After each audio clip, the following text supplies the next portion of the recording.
Good afternoon. I'm Warwick Sabin, Executive Director of the Society of Fellows, and it is my pleasure to welcome all of you to this SOF digital discussion. I hope you and your loved ones are healthy and safe, and I want to thank you for being part of the Society of Fellows. Your membership directly supports and sustains the work of the Aspen Institute, and that support and that work is more critical now than ever before. And we are very pleased to have Simon Godwin as our featured guest today. Simon has been the artistic director of the Shakespeare Theatre Company in Washington, D.C. since this past September. He has served as associate director of the National Theatre of London, the Royal Court Theatre, the Bristol Old Vic, and the Royal and Derngate Theatres in Northampton.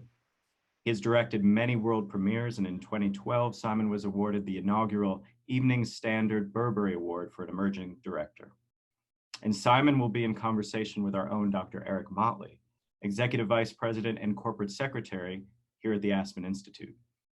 Eric previously served as Vice President and Executive Director of National Programs, and prior to that, he was Vice President and Managing Director of the Henry Crown Fellowship Program. And prior to joining the Aspen Institute, Eric held positions at both the U.S. Department of State and the White House. Today, Simon and Eric will discuss the enduring cultural significance of Shakespeare's work and its particular relevance now, as many of Shakespeare's plays were written during times of instability and plague. And as with all of our SOF digital discussions, Simon will be glad to answer your questions after the initial conversation, and you can submit your questions anytime by simply clicking the Q&A button at the bottom of your screen and typing them in. And if you encounter any problems during the event, please email the SOF hotline and our team will be glad to assist you. So Simon and Eric are going to chat for the first 20 or 30 minutes, and then I will pose your questions to them for the rest of the event. Eric, the floor is yours.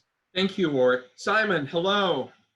Hello. Hello, so good to see you. Great to see you. Simon, I believe this is your first appearance on an Aspen Institute stage. Not exactly what we had in mind, but nonetheless, I hope you feel welcomed. Oh, thank you. I'm very welcome and very excited to participate. I've never been to Aspen, Colorado, but I feel I'm there in spirit today. Well, I think we're all going to be there in spirit for a little while longer. If I'm correct, you're supposed to be staying at Bonnie Mellon's estate in Upperville. And so I pictured seeing gardens and topiaries and a very Shakespearean landscape behind you. Where are you right now? Well, thank you, Eric. It's a great question. You're absolutely right. My family and I were living in Georgetown in DC. And when the shutdown came, Sir Peter Crane, who is the president of the Oak Spring Garden Foundation, where Paul and Bunny Mellon lived, invited us to come and take refuge on the estate. The only problem with is that, of course, it's absolutely beautiful and extraordinary, serene, but the internet is not perfect. And of course, I wanted to be absolutely stable for our conversation today. So Rectortown Methodist Church has come to my rescue. And I'm here in their church hall with embassy-level internet, as they assure me, to be in conversation with them today. How sweetly divine. You know, I enjoy listening to you more than hearing myself talk. So I'm going to ask you a handful of questions and just let you go at it. Warwick prefaced in many ways the context by which we can really have a great conversation. I think in so many ways theater is nostalgic, and Mark Twain, the American comedian, once said that history doesn't repeat itself, but it rhymes. And so be it coronavirus and the plague in the early 1600s and Renaissance England, I think Shakespeare would be pretty much at home right now in these conditions. Is that right? Yes. I mean, I think Shakespeare almost seems to know the future. And it's been remarkable for me delving into the history and discovering that absolutely Shakespeare lived through a plague. He lived through a plague in which his own theatre, the Globe, was closed down. It was closed down for 2 years. And so the question becomes, well, what did Shakespeare do in that time? What he did was to go to the countryside, to go to Stratford-upon-Avon and to settle down and write plays. And he wrote Macbeth and King Lear during a period of shutdown. So his answer, his vaccine was creativity. It was to use every time, every moment given to you to create work. And when the theatres reopened, there he was, ready with two pretty great plays to show the audience and to win everyone back. And he was very enterprising. And that's one of the great messages. Not only was he a great artist, but he was a great entrepreneur. He knew how to capitalize on chaos, as they say. So on lots of levels, I'm really trying to be in dialogue with Shakespeare right now. Dialogue with his work, dialogue with his ghost. You know, he also published, I think, the sonnets during that period of time. So he was highly productive, having already written the sonnets. But if you read Macbeth, 1605, 1606, and you read King Lear, do they have any resonance of what was actually going on at the time? Well, I think what's fascinating is that the plays that he wrote were extremely dark. And if you remember Macbeth and King Lear, these are very somber, very, in a way, they are nihilistic, emotionally depraved plays about how unpitying life can be. I find it interesting that in King Lear, Shakespeare, of course, for all his plays, looks back into history to think about the sources of them, and he uses history, he uses folk tales, he uses stories from other cultures.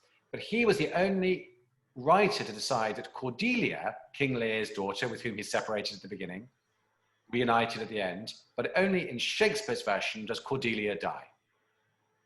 And it's such a shattering detail that finally they're reunited, and then she is hung on the orders of Edmund, who tries to renege on that order, but it's too late.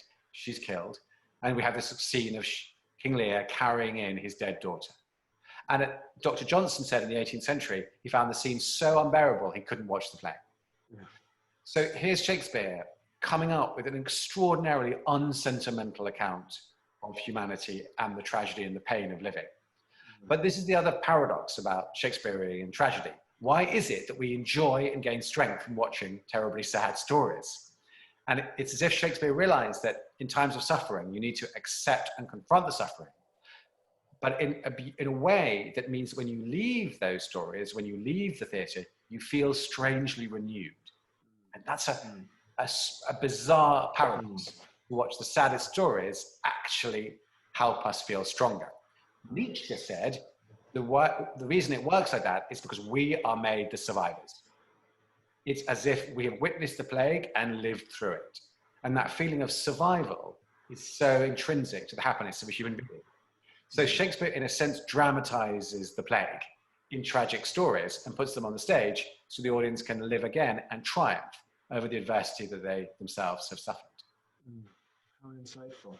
You know, in so many ways, you on a more personal level have kind of experienced your own kind of resonance between Shakespeare and our current situation. I think it was last December, that you began rehearsing Timon of Athens. And I was going to go to see your production here in Washington with our friend Jackie. And of course, we are where we are. Could you unpack what your experience was with Timon of Athens and what that was like for you as you were trying to produce that play, and what the experience and response was?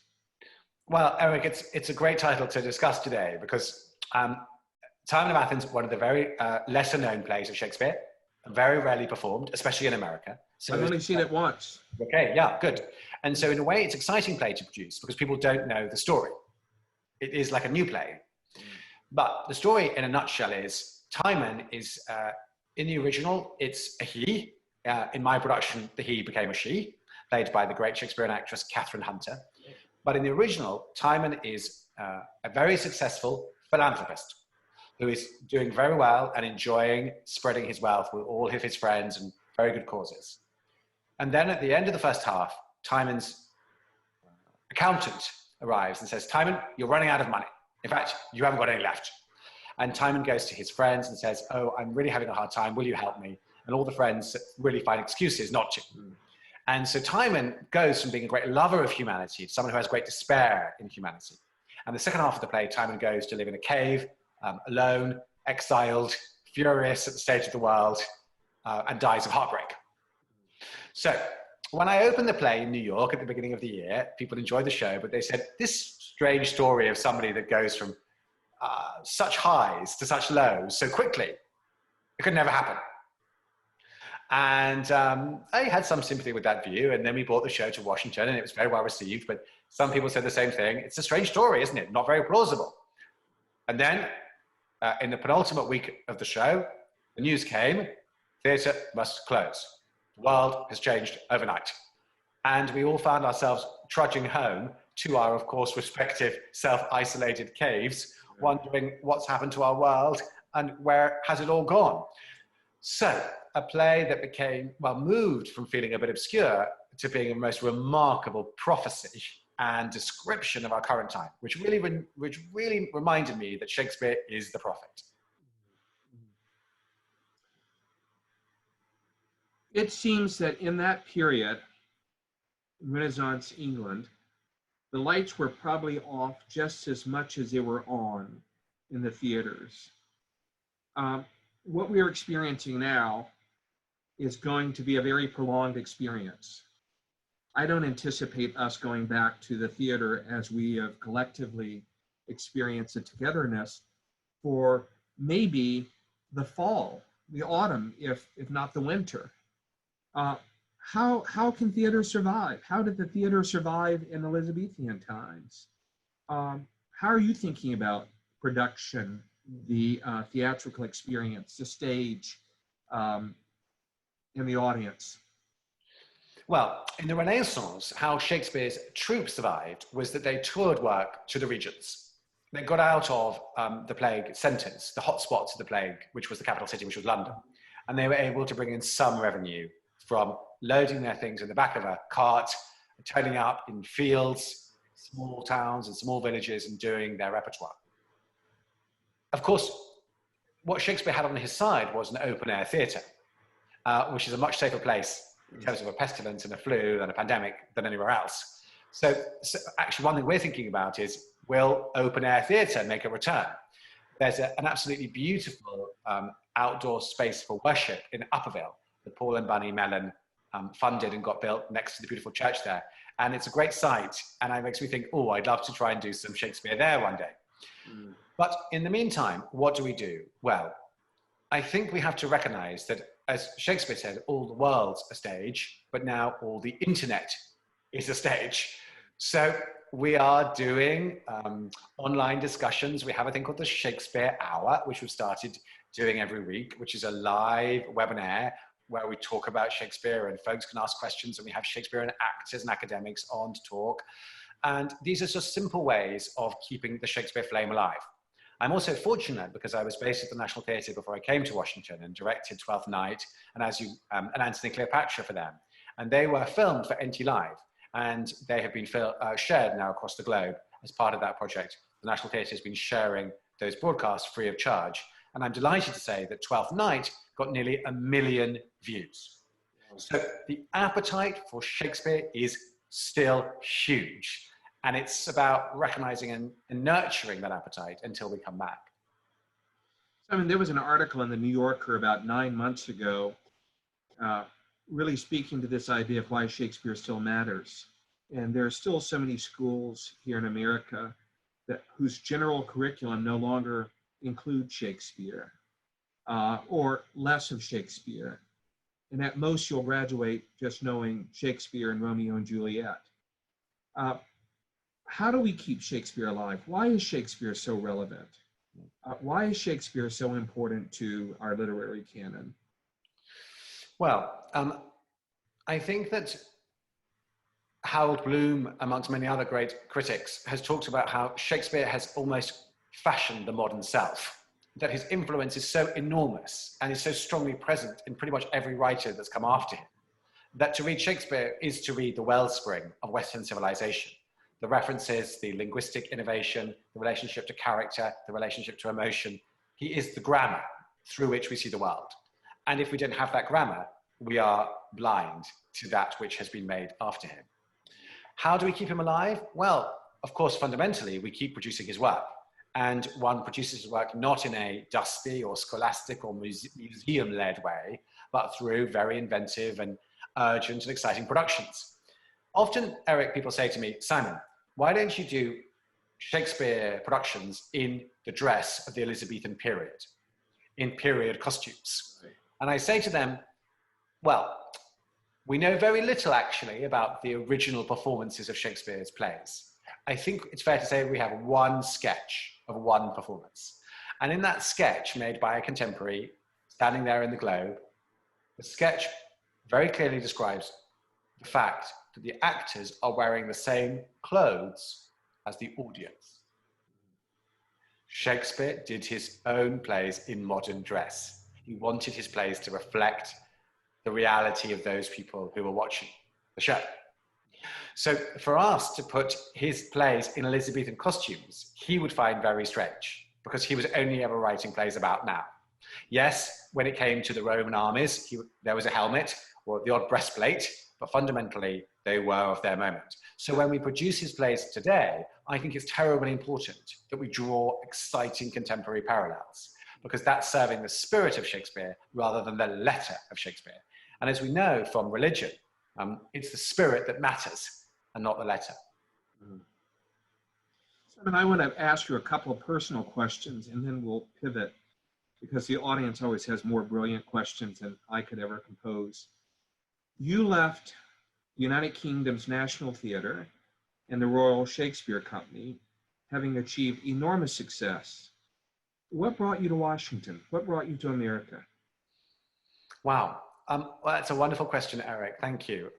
So I've been having, as you say, great times at the National Theatre, working with wonderful Shakespearean actors like Sophie Okonedo and Ralph Fiennes and Tamsin Greig. But I had a great wish to lead. And I had been aware that Michael Kahn had been running this wonderful classical theatre in Washington for over 30 years. And when the news came that Michael was deciding to retire, and the theatre got in touch with me and said, look, we're looking for somebody to take over. Might you be interested in applying? It was a strange moment of fate, because at that same time I said, look, actually, I'm about to bring a production of Hamlet that I've directed for the Royal Shakespeare Company to the Kennedy Center. So I'm going to be in Washington. Why don't you come and see Hamlet that I've directed? And why don't I pop over and see you all?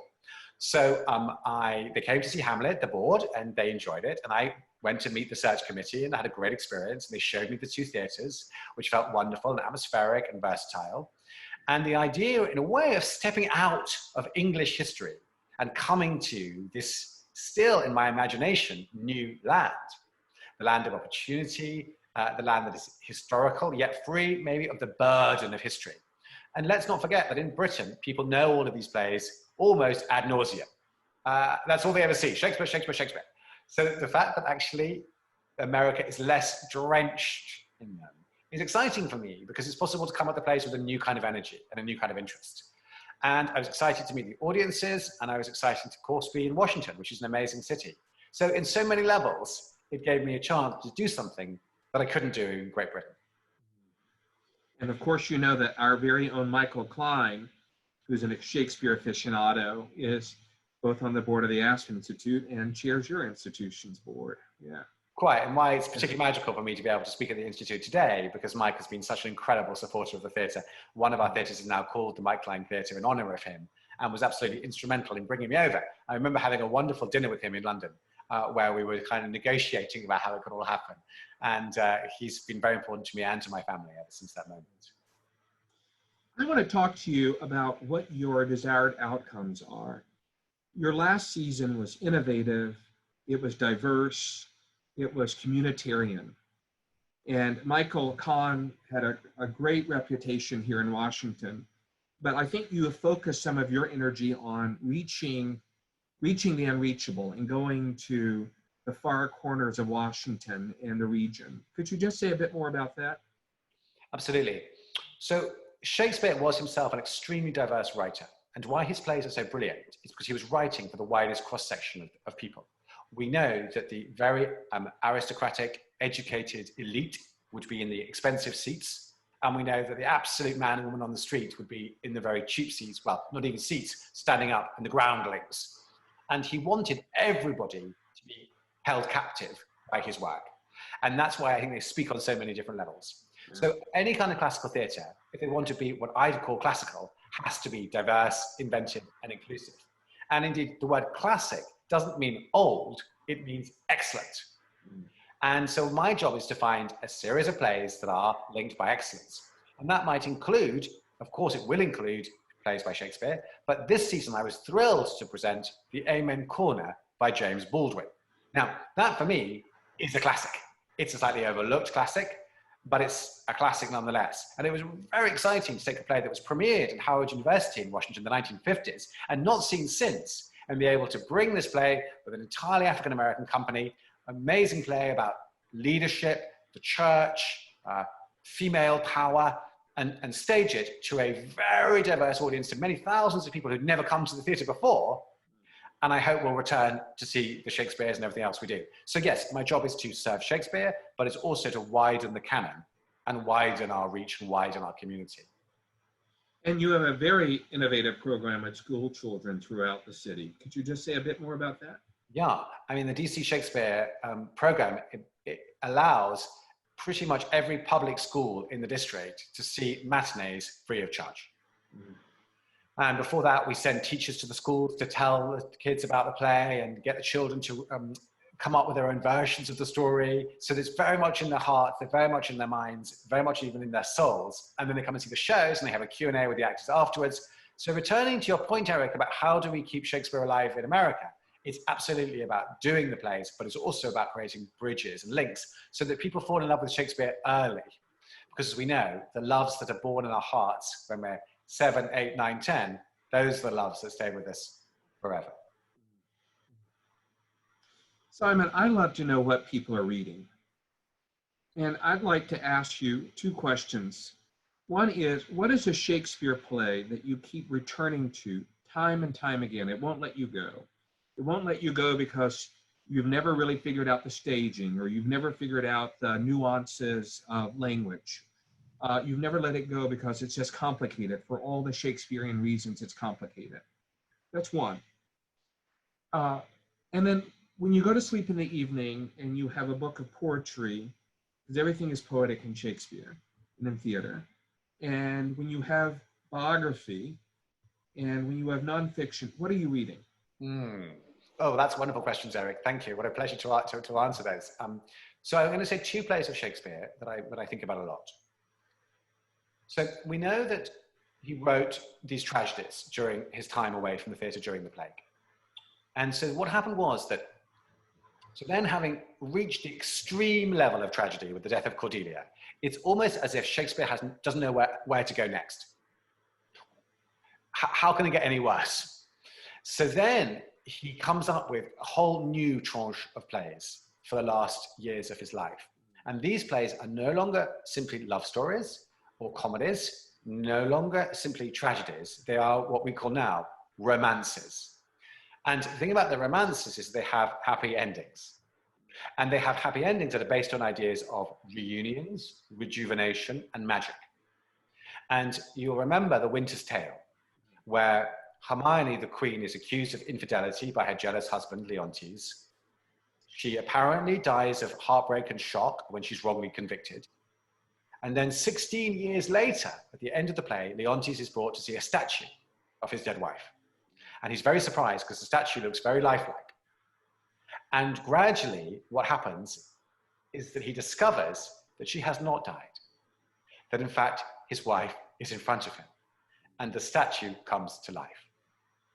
And he is filled with remorse and a kind of miraculous rebirth.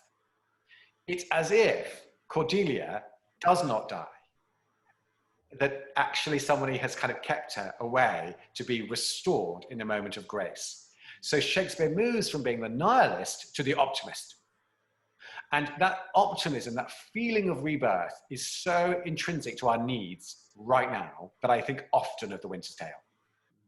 The other play that I'm haunted by, to take a step back, is King Lear. I saw Robert Stevens, who was married to Maggie Smith for a long time, play that role just before he died at Stratford-upon-Avon. I was 17, and it was an incredible performance by him. It was utterly heartbreaking and beautiful.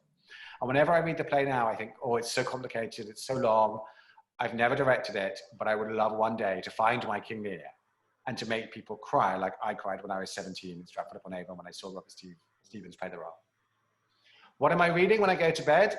I'm reading a lot of the poet who I read at my wedding this time last year, almost last June, and it's Elizabeth Bishop.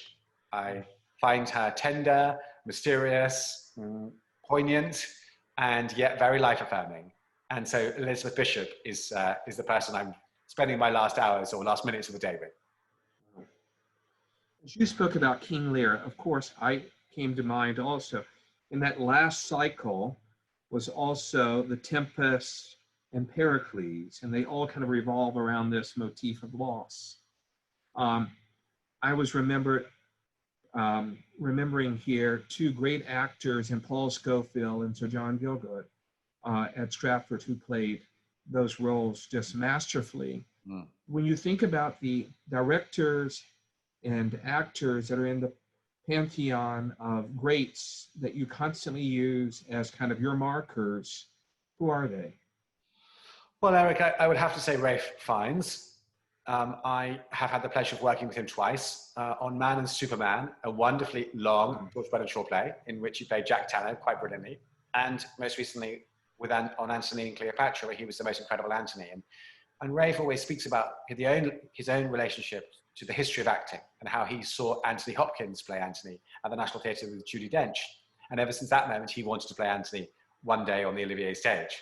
And so Ralph, I think, has this incredible range of being tender and romantic, but also savage and scary and unsentimental. And I think you need the two things. You need the wolf and the lamb to play these great Shakespearean characters.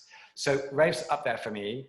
And then more distantly, yes, I think Kenneth Branagh, well, actually not so distant, Kenneth Branagh, I remember seeing him play Hamlet at Stratford, and he was absolutely brilliant.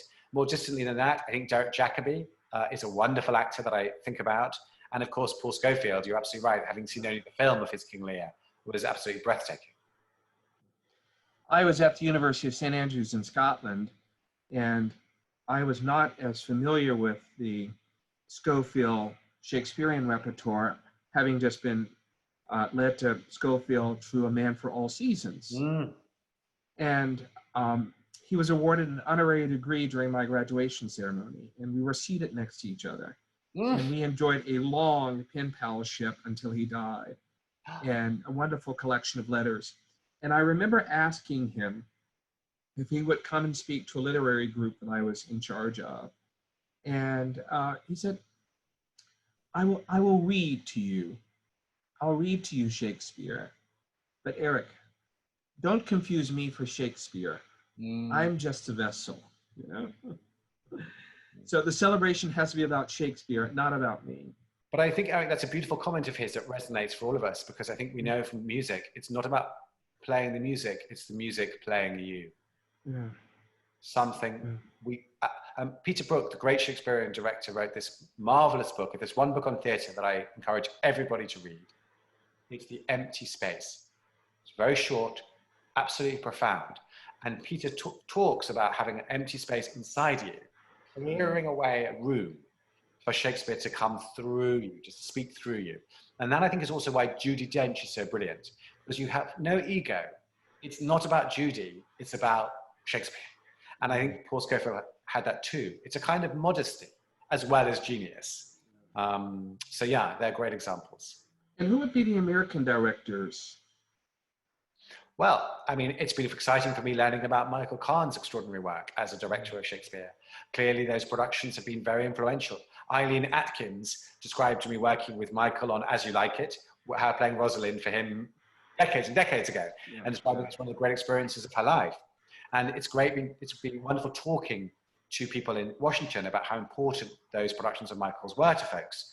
I'm also thinking Jack O'Brien, and as my contemporary, Sam Gold, who recently directed Othello with Daniel Craig, is an excellent director of Shakespeare. So but of course I'm a newcomer to your country, and I'm enjoying getting to know the directors of my age who are creating classical work in America.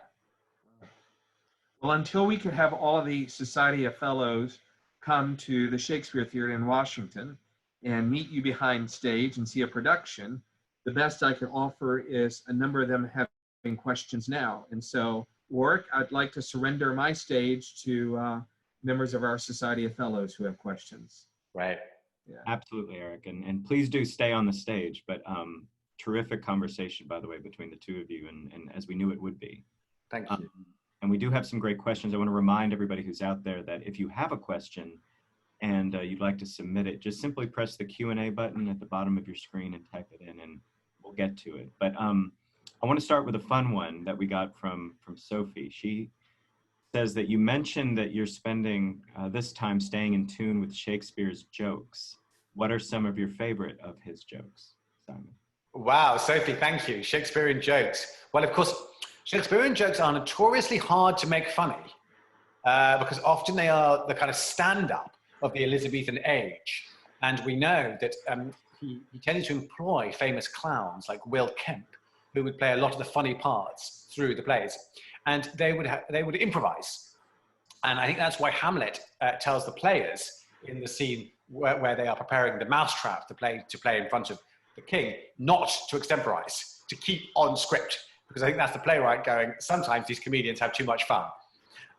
I personally always enjoy the gravedigger in Hamlet. I do think he's very funny. And also I think that it's interesting how audiences sometimes find the humor in Shakespeare difficult, because he often will mingle sadness and humor very close together. So one thinks of the gravedigger, one thinks of Osric in Hamlet as well, creating a kind of funny tone. There's a funny scene in Richard II where they're arguing over a pair of boots towards the end of the play, which always takes people by surprise because it seems like a kind of slapstick scene. And indeed, with Antony and Cleopatra, there's a clown, in quotation marks, that brings the asp to Cleopatra, with which she kills herself. And the clown is full of rather rude jokes about what the snake represents. And it's very odd in the moment when we think is going to be the greatest moment of sadness to have all these sort of rather risque jokes about the phallic symbol of a snake. So as a director, it's sometimes a challenge to know quite what to do with these clowns, these jokes. But I'm very glad they're there because I think they're essential to Shakespeare's worldview, which is everything is commingled. There's no such thing as something that's purely one thing. We live in contradictions. Well said. Our next question comes from Lawrence. He says that he's glad to hear that so many people are enjoying Shakespeare digitally. But he says performing Shakespeare online is a very different experience than in person. And so he asks, do you think it detracts from the works? Well, Lawrence, I think that anybody watching this who goes to the theatre, as I'm sure many of you do, will know that theatre is about the visceral experience of being with other human beings. Their smell, their sense of emotion, their tears, their laughter. And I think one of the successes of the NT Live series is that you do hear an audience respond to the play that is happening in front of them.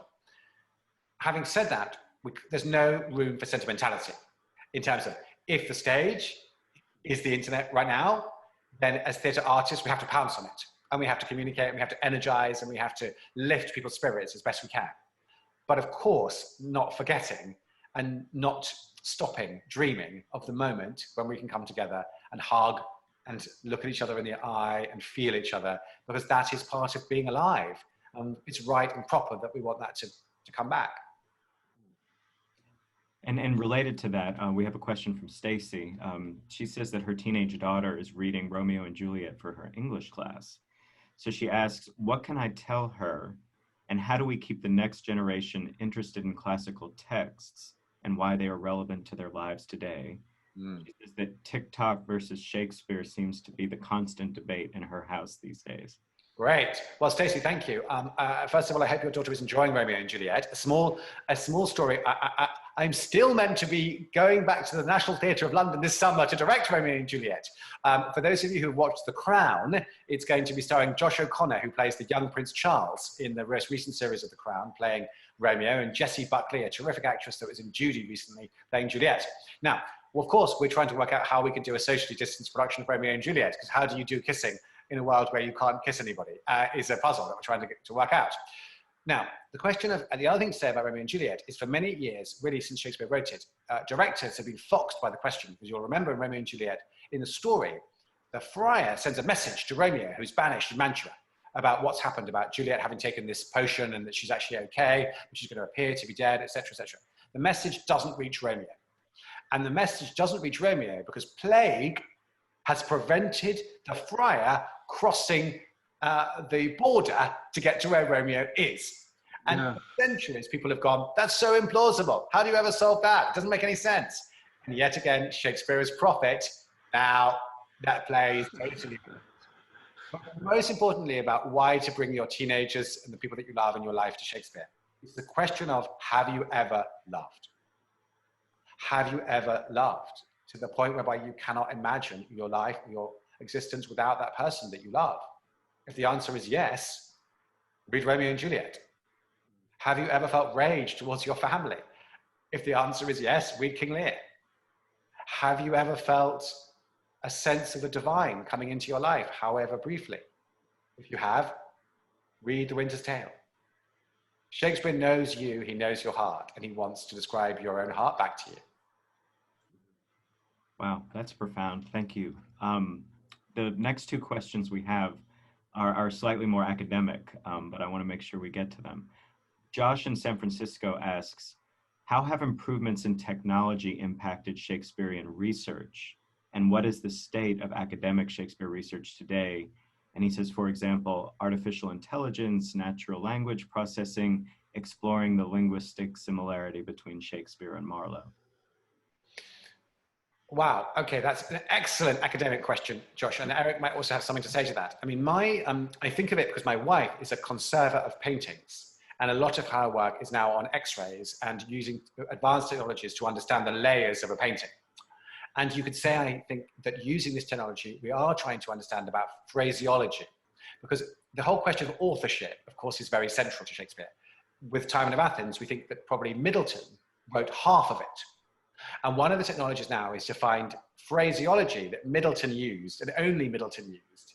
And by able to kind of track when that phraseology appears in certain of the plays, we can begin to make more educated guesses about who wrote which section of the plays. So yes, technology is helping with research. The other thing that I would say about the theatre and technology is that some of you might remember, Josh might remember, how in the Globe Theatre, Emma Rice, who was the previous director of the Globe Theatre, introduced electrical lighting and recorded amplified sound to the Globe. And the trustees of the Globe felt this was not appropriate, that the Globe should be a research space to reproduce as faithfully as possible the exact playing conditions of Shakespeare. Emma Rice said, no, we should embrace technology to make actors heard. We should embrace technology so you can see the shows at night. And there was a huge argument, and unfortunately, Emma Rice was forced to leave the Globe. So I would say the balance of technology and research and authenticity remains very alive in the world of Shakespearean scholarship. I don't know whether, Eric, you want to come into on. No, the Folger Shakespeare Library here in Washington has a fellow who's been doing quite a bit of research on language and tracking the number of times that a particular word is used. And it's a Marlowean versus Shakespeare versus who else could have been writing at the same time. And it provides incredible insights to passages or sections of plays that could have been written, not principally by the hand of Shakespeare, which is controversial among Shakespeare scholars, but it does give us some insight into adaptation, sharing scripts, plagiarism that others did at the particular time. Yeah. Well, on that note, Jean was actually asking for your opinions or your thoughts on the continuing controversy as to the identity of Shakespeare. Do either or both of you want to address that? Well, I think the original scholar who raised the question of his identity and suggested that it wasn't him that wrote many of his plays was a man called Mr. Looney. It's a surprising and interesting name. Without wanting to discredit Mr. Looney's ideas, I think that what for me interests me about Shakespeare, and thank you for the question about personal response, is that we can, when people say to me, what does Shakespeare think about politics? Was he left-wing? Was he right-wing? Was he pro strong leadership, or was he pro a kind of democracy? What was his own opinion about love? And actually, what's amazing about the plays is that he was scrupulous about never letting you know what he actually thought about anything. And that includes, we have no letters by him, we have no diaries. There was some part of Shakespeare that didn't want to be known. And actually, that's an incredible gift, because it means that we all can own Shakespeare. And it's never able to reduce him to a single point of view. He writes in paradox and mystery and enigma all the time, which makes his plays so consistently fascinating. So I am very glad that Shakespeare has succeeded in eluding us. He succeeded in banishing from us all. And I don't find it so interesting to speculate about whether it was him or Francis Bacon or da da da da. I think we've got these amazing plays, and they're a little bit like the Bible. They are here, and yet they are full of mystery. So I know, Eric, you may want to say something too, but I know you've got a hard stop, Simon, in a few minutes. We have one more question. I may try to read it quickly and see if you can address it before you have to leave us. But Stephanie asks, or she says that she's been watching NT, the National Theater, live at home and absolutely loved both Twelfth Night and Antony and Cleopatra. She says, among the things I adored in Twelfth Night, especially in addition to the masterful acting and staging, was the insertion of fabulous comedy and the gender bending and the great costumes. Could you talk about how you think about introducing such unusual twists to Shakespeare productions and what these sorts of things bring to our understanding and appreciation of Shakespeare?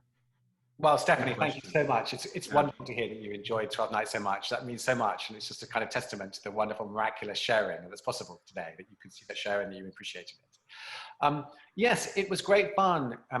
This is back to rejuvenation of Shakespeare. Keep the magic alive, take risks. And regendering is a big theme. And of course we could spend, and hopefully we'll have the chance one day to gather again and really talk about what regendering does in Shakespeare.